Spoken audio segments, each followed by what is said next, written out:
Las ciudades suelen morir lentamente. Primero las fábricas, después las calles, más tarde las casas vacías. Pero Pripyat murió en una sola noche. Hoy, al caminar entre sus avenidas, el viento atraviesa ventanas rotas. Los relojes siguen detenidos en 1986 y los columpios oxidados chirrían con un sonido que parece recordar a los niños que ya no están. No es solo una ciudad abandonada, es un lugar detenido en el tiempo por un enemigo invisible. Allí, incluso las fotografías traicionaban la realidad. En los primeros días tras el desastre, los soldados y fotógrafos que intentaron documentar lo ocurrido regresaban con negativos corroídos. Manchas blancas, sombras fantasmales, formas imposibles. La radiación no solo afectaba a los cuerpos, quemaba la memoria, distorsionando cada imagen como si quisiera borrar la verdad. Y bajo la central nuclear, en los sótanos más oscuros, un monstruo aún respira. El llamado pie de elefante, una masa de corio incandescente, tan letal que acercarse a ella significaba la muerte en minutos. Ese corazón radiactivo late todavía, escondido, como un recordatorio de lo que la humanidad creó y no pudo controlar. Este es el relato de Pripyat, la ciudad modelo que fue orgullo de la Unión Soviética, convertida en ruina y leyenda. Una ciudad donde las casas se quedaron con las luces encendidas, pero nadie regresó a dormir. Era la madrugada del 26 de abril de 1986. En la planta nuclear de Chernóbil, a pocos kilómetros de Pripyat, se realizaba una prueba de seguridad en el reactor 4. Lo que debía ser un procedimiento rutinario se transformó en una catástrofe. A la 1:23 AM, una serie de explosiones sacudieron la instalación. La cubierta del reactor se levantó como un monstruo de acero, y un resplandor azul iluminó el cielo nocturno. Los primeros en llegar fueron los bomberos de Pripyat. Jóvenes, muchos apenas mayores de 20 años. Subieron al techo sin comprender que caminaban sobre una trampa invisible. Sintieron un calor extraño. No era el fuego, era la radiación penetrando sus cuerpos. Uno de ellos, según testigos, dijo: «Es como si la garganta ardiera desde dentro». Mientras tanto, la ciudad dormía. Desde las ventanas, algunos habitantes contemplaron la luz azul, sin saber que estaban mirando el aire contaminado. Los niños señalaron el resplandor como si fuera un espectáculo de fuegos artificiales. Las madres cerraron las cortinas y volvieron a la cama. Un fotógrafo militar llegó al amanecer. Tomó imágenes de la planta, de los bomberos exhaustos, de las primeras columnas de humo. Pero al revelar la película, descubrió que los negativos estaban perforados por manchas blancas. No eran fallas de cámara, sino la radiación misma quemando la emulsión fotográfica. Aquellas imágenes se convirtieron en la prueba de que el desastre era más grande de lo que nadie había querido admitir. Lo que los habitantes de Pripyat ignoraban era que ya habían respirado lo suficiente para condenar sus cuerpos. Esa noche, sin saberlo, La ciudad entera firmó su sentencia. Antes de convertirse en símbolo de ruina y silencio, Pripyat era una ciudad que respiraba juventud. Fundada en 1970, fue diseñada para alojar a los trabajadores de la planta nuclear de Chernóbil y a sus familias. Tenía apenas 16 años cuando la explosión del reactor 4 la condenó, pero en ese corto tiempo había logrado lo que otras ciudades tardaban décadas en construir: una identidad orgullosa, vibrante y llena de promesas. En sus calles arboladas, las escuelas bullían de voces infantiles. Había 15 jardines de infancia, 5 escuelas secundarias, un hospital moderno y un centro cultural con salas de teatro y cine. El parque de diversiones, con su rueda de la fortuna y autos de choque, esperaba la gran inauguración el 1 de mayo, Día del Trabajador. Los murales en los edificios celebraban el futuro soviético con colores vivos, y las familias paseaban los fines de semana por la avenida Lenin, donde los escaparates exhibían televisores, ropa importada y dulces para los niños. La ciudad era, en palabras de los funcionarios, el rostro joven del átomo pacífico. Los periódicos de la época mostraban fotos de las piscinas públicas repletas en verano, de los equipos deportivos, de los desfiles escolares, con banderas rojas ondeando al viento. Para los habitantes de Pripyat, la planta nuclear no era una amenaza, sino una fuente de orgullo.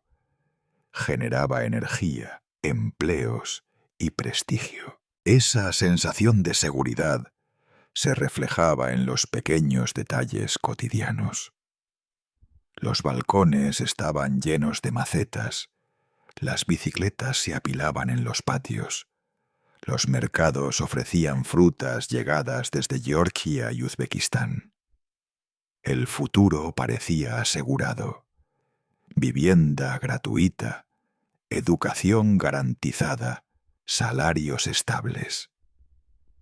Todo lo que representaba el sueño soviético cabía en aquellas avenidas ordenadas.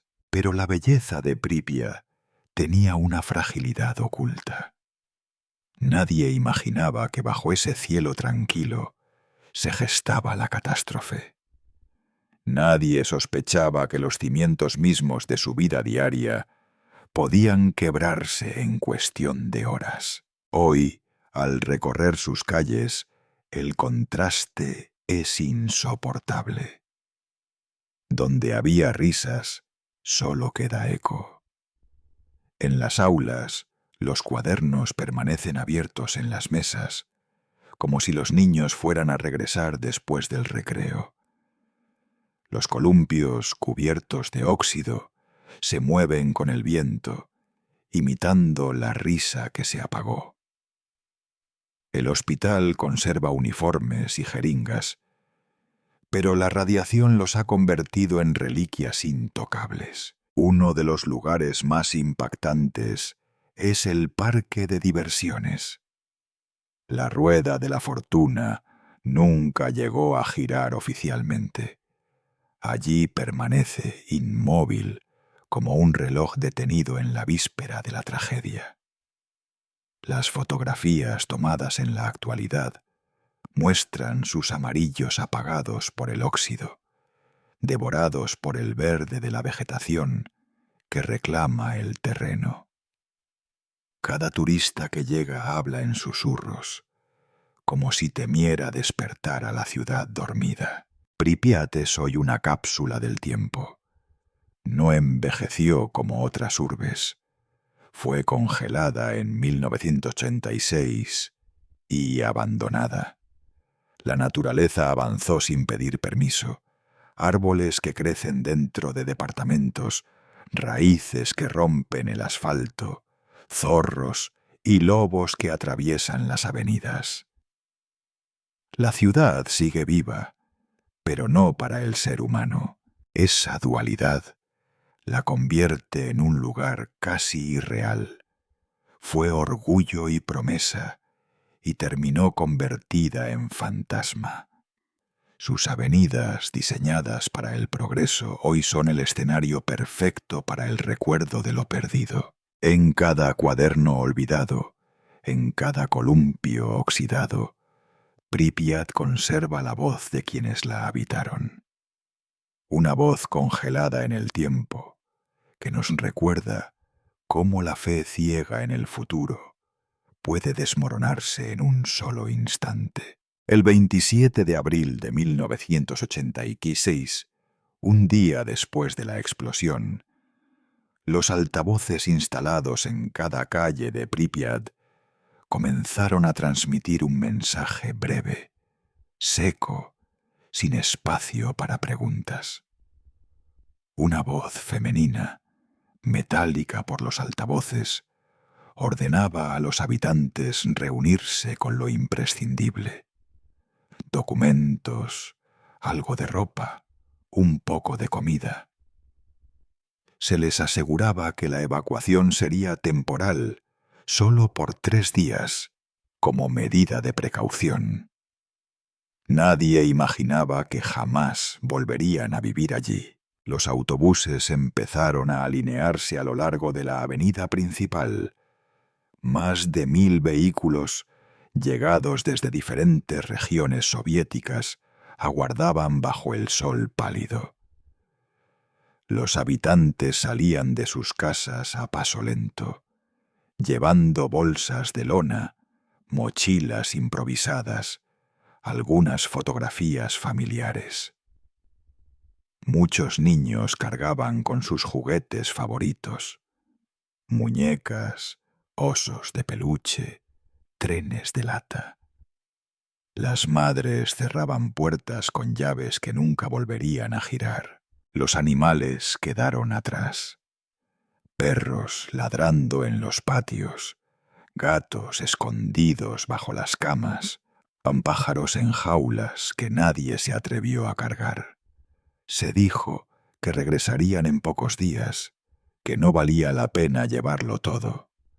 El engaño era necesario para evitar el pánico. La escena en los autobuses era de incredulidad.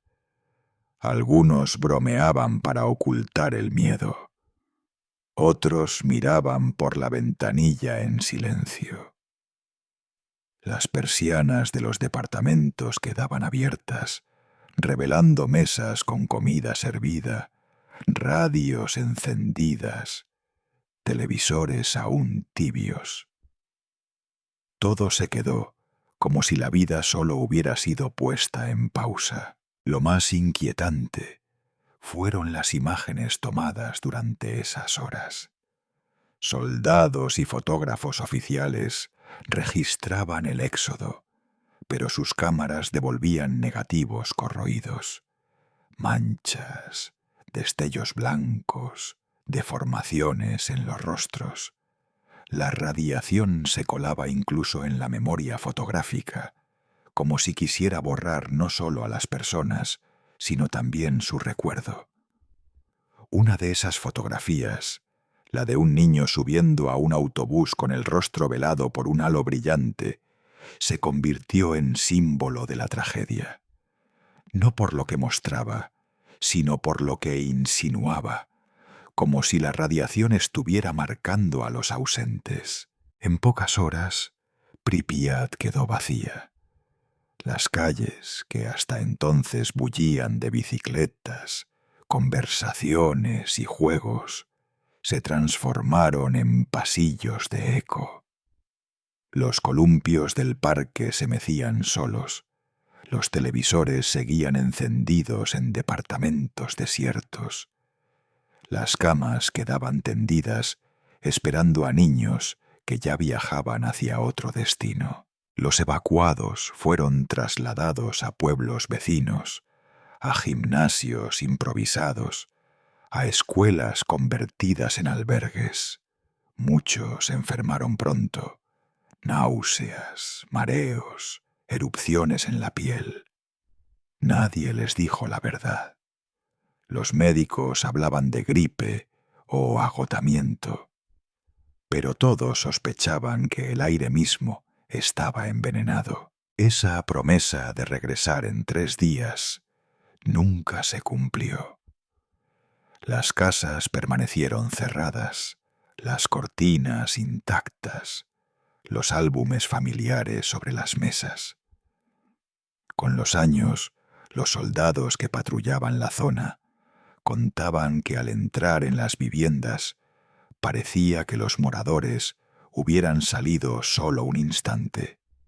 El café en las tazas, la ropa sobre las sillas, los juguetes en el suelo. La evacuación de Pripyat no fue solo un traslado, fue la amputación repentina de una ciudad entera, convertida en fantasma de sí misma.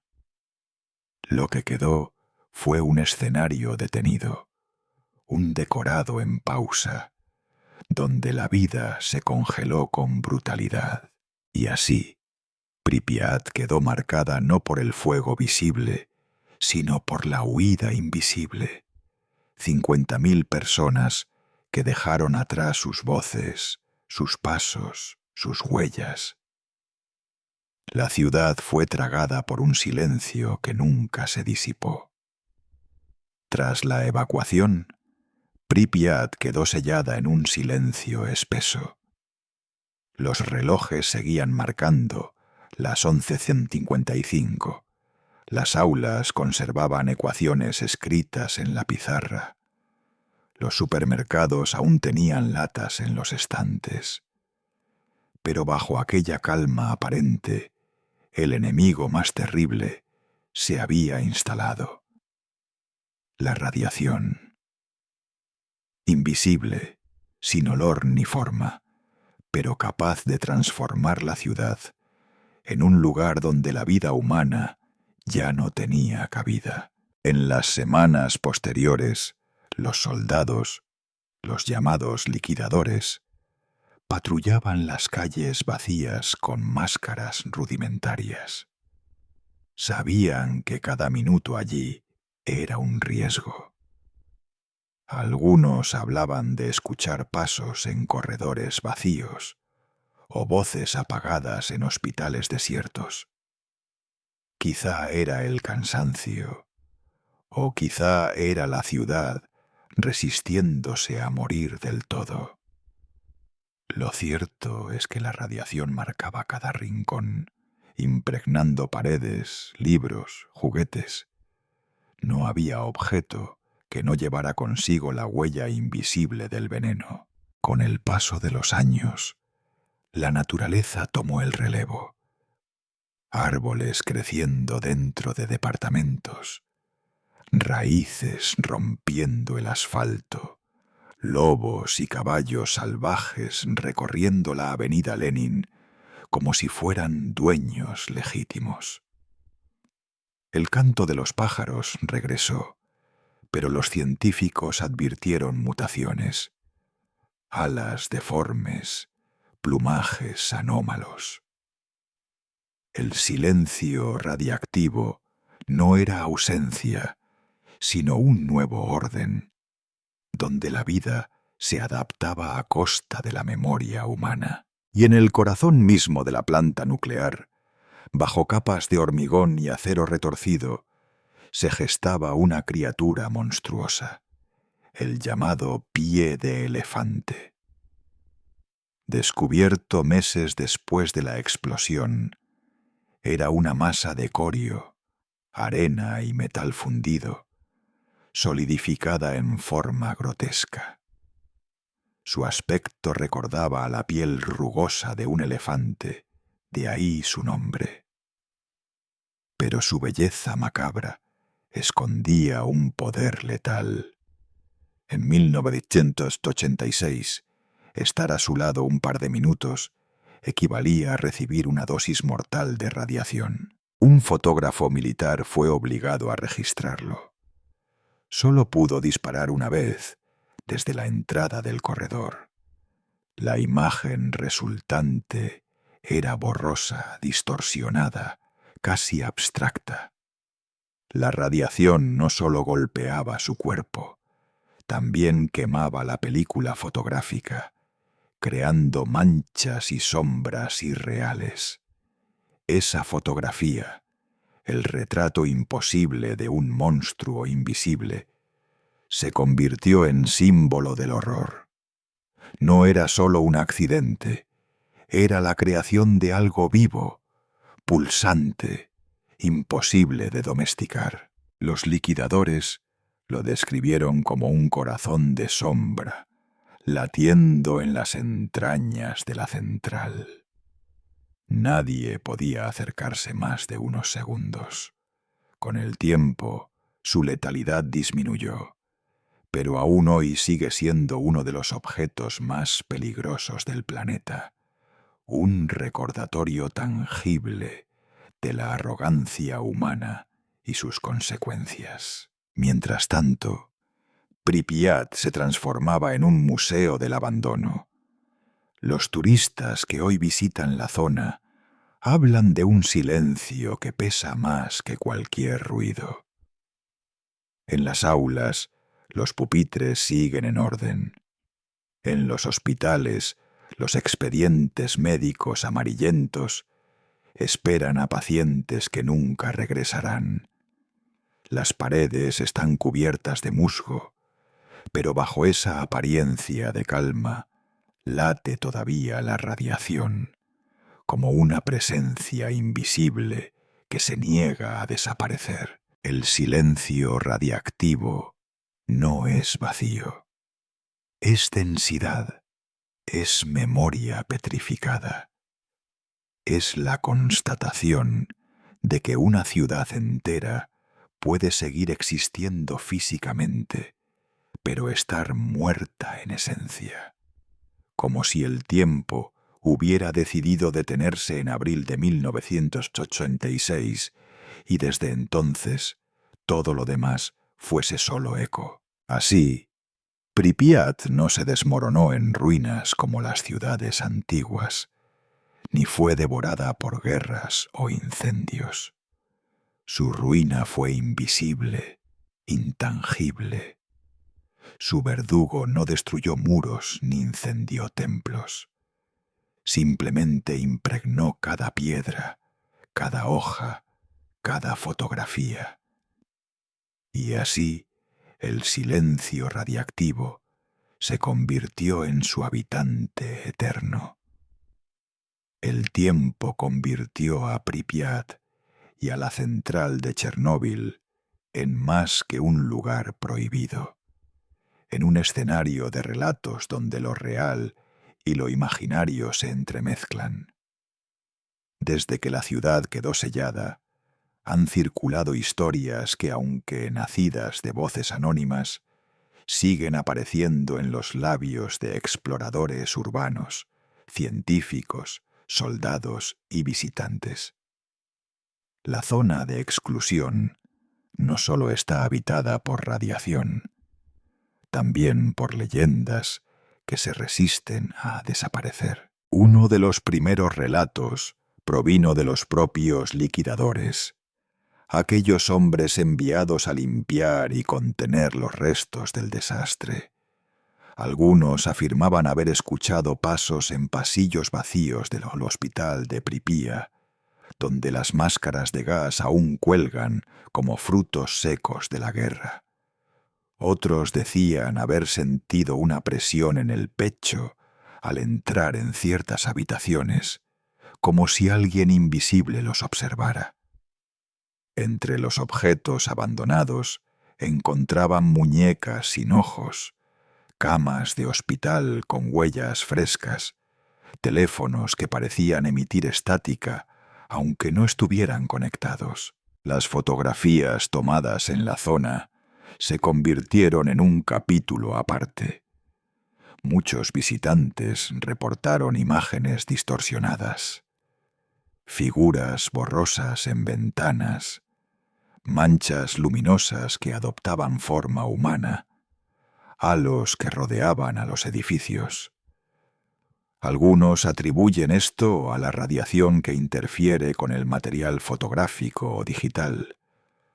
Otros lo interpretan como presencias atrapadas en el tiempo. Una de las fotos más comentadas muestra un aula desierta. Al ampliarla, se distingue lo que parece un niño sentado en la última fila, con el rostro velado por luz blanca. Ningún experto ha logrado una explicación convincente. Los exploradores urbanos, los llamados stalkers, que se adentran ilegalmente en Pripyat, han alimentado aún más la leyenda. Narran encuentros con siluetas en corredores, luces que parpadean en edificios sin electricidad, y hasta voces que susurran nombres en ruso. Algunos aseguran que los animales de la zona, especialmente lobos y perros salvajes, se comportan de forma inusual. Rodean a los intrusos en silencio, como si vigilaran que nadie altere el descanso de la ciudad. No faltan las leyendas de seres mutados, inspiradas en las deformidades reales causadas por la radiación en fauna y flora. Hay historias de peces gigantes en el río Pripyat, de aves sin ojos que vuelan en círculos sobre el reactor, o del hombre negro de Chernóbil, una figura alta que habría sido vista en los alrededores de la planta días antes de la explosión. Algunos lo consideran una invención similar al Mothman de Point Pleasant, otros un símbolo de la catástrofe que se avecinaba. El pie de elefante, escondido en los sótanos de la central, también dio lugar a su propio mito. Se dice que quienes lograron fotografiarlo escucharon un zumbido en sus oídos durante días, como un recordatorio invisible. Otros hablan de que la radiación misma proyecta una especie de sombra viva en el lugar, como si aquel monstruo de Corio no fuera solo materia, sino presencia. La zona de exclusión es, además, terreno fértil para narrativas conspirativas. Hay quienes sostienen que bajo la planta existen túneles secretos aún vigilados por militares y que exploradores que intentaron acceder jamás regresaron. Otros aseguran que las autoridades conocen la existencia de cámaras aún más radiactivas y las ocultan para evitar el pánico. En el imaginario popular, Pripyat dejó de ser una ciudad real para convertirse en un fantasma colectivo. Cada ventana rota es un ojo, cada edificio vacío un cuerpo, cada fotografía corroída una aparición. Lo que la radiación dejó no fue solo ruina, sino la sensación de que algo quedó suspendido, atrapado entre la vida y la muerte. Quizá las leyendas de Chernóbil no buscan explicar lo inexplicable, sino dar forma a una herida imposible de asimilar. Porque lo que más aterra de Pripyat no es la radiación ni los edificios vacíos, sino la sensación de que el tiempo allí se negó a continuar.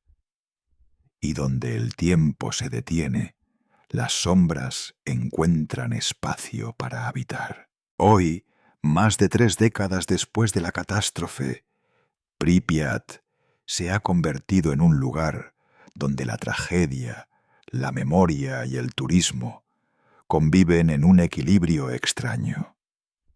La llamada zona de exclusión de Chernóbil, un área de 30 kilómetros a la redonda, alrededor del reactor permanece cerrada oficialmente, pero cada año recibe a miles de visitantes.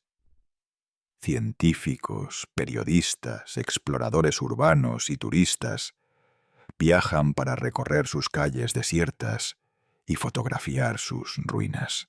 Al entrar, todo parece intacto y al mismo tiempo profundamente ajeno. Los guías entregan 2 advertencias claras: no tocar nada y no llevarse ningún objeto. La radiación sigue presente en el suelo, en las paredes, en los árboles. Incluso una simple piedra puede estar impregnada de partículas invisibles. Los visitantes caminan con detectores Geiger en mano.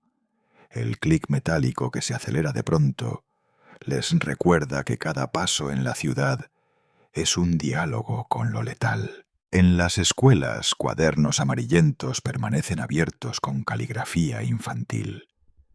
En los hospitales, jeringas oxidadas y sábanas endurecidas por el tiempo parecen esperar a pacientes que nunca regresarán. La rueda de la fortuna, que debía inaugurarse el 1 de mayo de 1986, sigue inmóvil, convertida en icono de la tragedia. Y en cada rincón, la naturaleza reclama su territorio. Ramas atravesando ventanas, ciervos cruzando pasillos, zorros acercándose a los turistas sin miedo. Pero no todos los visitantes llegan con fines académicos o turísticos.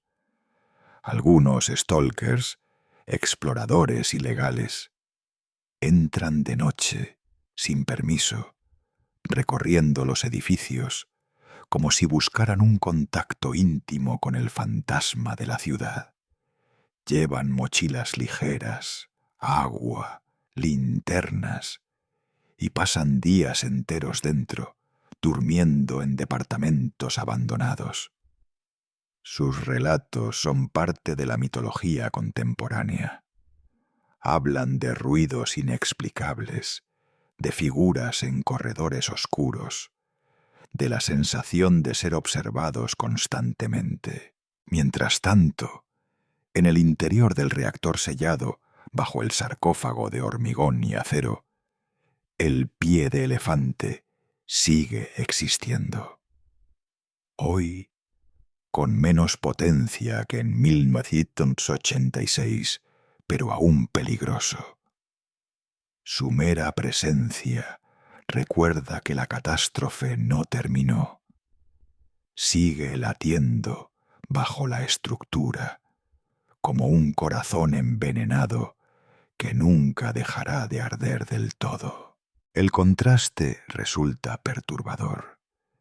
El mismo lugar que alguna vez fue símbolo de poder soviético y después escenario de horror, hoy es también una atracción turística. Se venden postales, camisetas, recuerdos. Los autobuses dejan y recogen visitantes como si se tratara de un parque temático del desastre. Para algunos, esta comercialización es un insulto. Para otros, una forma de mantener viva la memoria. Lo cierto es que volver a Pripyat es imposible en el sentido más humano. Nunca más será un hogar. Ninguno de sus habitantes originales pudo regresar. Muchos murieron de enfermedades relacionadas con la radiación. Otros emigraron y jamás quisieron mirar atrás. Las casas permanecen congeladas en un eterno abril de 1986, ajenas al paso del tiempo. Los científicos que estudian la zona señalan un fenómeno inquietante. Aunque la radiación persiste, la vida animal florece. Lobos, osos, caballos salvajes y aves raras han repoblado el área, como si la ausencia humana hubiera abierto un espacio para la naturaleza. La paradoja es brutal. Un lugar que resultó letal para la especie que lo construyó se convirtió en refugio para las demás. Y así, Pripyat se ha vuelto una cápsula de tiempo y un laboratorio vivo. Un recordatorio de lo que ocurre cuando el orgullo humano se estrella contra fuerzas que no controla. El retorno es imposible, porque el veneno no se ve, pero está en cada grieta, en cada hoja, en cada pared que todavía emite un eco radiactivo. Quien visita la ciudad regresa con una sensación difícil de describir. No es solo miedo ni fascinación, sino un silencio que se instala en el pecho. La certeza de que allí, en esas calles vacías, quedó enterrada una lección que nunca terminamos de aprender. Pripyat no murió como mueren las ciudades antiguas, lentamente desgastadas por el tiempo o por guerras visibles. Murió en silencio, en una sola noche de abril, y desde entonces permanece suspendida, como un reloj al que se le detuvo el péndulo. Sus calles no se derrumbaron del todo, sus casas no fueron demolidas, simplemente quedaron congeladas en el instante en que sus habitantes partieron, con la promesa de volver en 3 días. Una promesa que nunca se cumplió. Hoy, al caminar por sus avenidas cubiertas de musgo, uno siente que la ciudad respira de otra forma. La naturaleza ha ocupado los espacios vacíos, pero en cada ventana rota se esconde una ausencia. Las aulas siguen esperando a los niños. El parque de diversiones espera una inauguración que jamás llegará. Y bajo la central late aún el pie de elefante, recordándonos que el pasado no está enterrado. Arde en la penumbra, invisible y letal. Las fotografías corroídas por la radiación, los negativos manchados, las imágenes donde aparecen figuras fantasmales, son metáforas de lo que Pripyat significa. Un lugar donde la memoria se fragmenta, donde incluso la realidad fue deformada. Y así Pripyat se convirtió en más que una ciudad abandonada. Es un espejo oscuro donde se reflejan la arrogancia tecnológica, el silencio político y la fragilidad de la vida humana. Un lugar donde la ausencia es presencia y donde cada objeto olvidado habla con más fuerza que cualquier monumento. Quizás dentro de siglos, cuando los muros terminen de caer y el bosque cubra por completo sus ruinas, el fantasma de Pripyat seguirá vivo, no en los edificios, sino en la advertencia que dejó grabada. La certeza de que hay errores que nunca se olvidan, porque arden para siempre en la memoria del mundo.